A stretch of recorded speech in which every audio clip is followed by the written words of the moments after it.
নমস্কার বন্ধুরা, মোটিভেট মন চ্যানেলে আপনাদের সকলকে স্বাগত জানাই। শ্রীমদ্ ভগবদ গীতায় ভগবানকে লাভ করা বা ভগবানের কৃপা লাভ করার 9টি পদ্ধতির কথা বলা হয়েছে। যদি কোনো ভক্ত এই 9টি পদ্ধতির মধ্যে একটি মানতে পারে, তাহলে তার ভগবান লাভ অবশ্যই হবে এবং ভগবানের কৃপা তার উপরে বর্ষিত হবেই। সেই ভক্তের জীবনের সকল দুঃখ কষ্ট হরণ করবেন স্বয়ং ভগবান শ্রীকৃষ্ণ।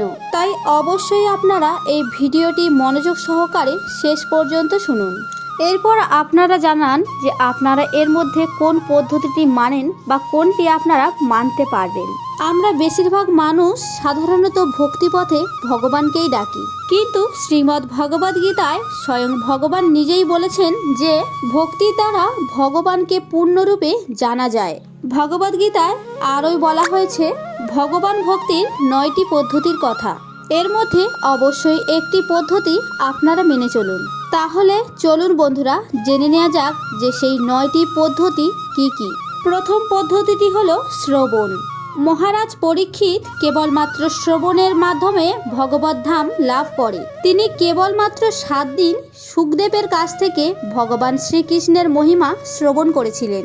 যেমন আপনারা এখন শ্রী ভগবানের কথা শ্রবণ করছেন, তাই শ্রবণ হলো ভগবানের কৃপা পাওয়ার বা ভগবানকে লাভ করার একটি পদ্ধতি। দ্বিতীয় পদ্ধতিটি হলো কীর্তন। শ্রী সুখদেব গোস্বামী শুধুমাত্র কীর্তনের মাধ্যমে ভগবানকে লাভ করেন। তার পিতা মহান ঋষি ব্যাসদেবের নিকট থেকে ভগবদ গুণ তিনি কীর্তনের মাধ্যমে উপলব্ধি করেন। তৃতীয় পদ্ধতিটি হলো সরল। মহারাজ প্রহ্লাদ ভগবানের শুদ্ধ ভক্ত। দেবর্ষি নারদ মুনির উপদেশ অনুসারে সর্বদা ভগবানের স্মরণের মাধ্যমে পরম গতি প্রাপ্ত হন। চতুর্থ পদ্ধতিটি হলো বন্ধন অর্থাৎ স্তব গান। কেবল স্তবের দ্বারা ভগবানের প্রার্থনা করার মাধ্যমে অক্রূর পরম গতি প্রাপ্ত হন।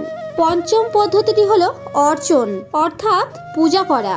মহারাজ পৃথু কেবল পূজা করার মাধ্যমে সর্বোচ্চ সিদ্ধি প্রাপ্ত হন। ষষ্ঠ পদ্ধতিটি হলো পাদসেবন অর্থাৎ সেবা। সৌভাগ্যের অধিষ্ঠাত্রী দেবী লক্ষ্মী দেবী কেবল একই স্থানে উপবেশন করে শ্রী নারায়ণের পদসেবা করে সাফল্য লাভ করেন।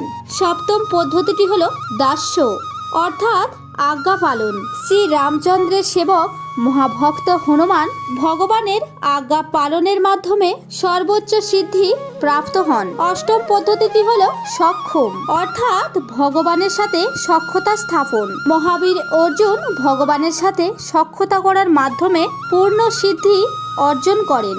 অত্যন্ত প্রীত হয়ে ভগবান অর্জুন ও অর্জুনের ভবিষ্যৎ অনুগামী শ্রীমদ্ ভাগবত গীতার অমৃতময় জ্ঞান প্রদান করেন। নবম পদ্ধতিটি হলো আত্মনিবেদন। মহারাজা বলি তার যথা সর্বস্ব এবং নিজের দেহটিকেও ভগবানকে নিবেদন করার মাধ্যমে পূর্ণ সাফল্য প্রাপ্ত হন এবং অম্বরীশ মহারাজ এই ভক্তির 9টি পন্থা অনুশীলন করতেন। এইভাবে তিনিও পরমপদ প্রাপ্ত হন।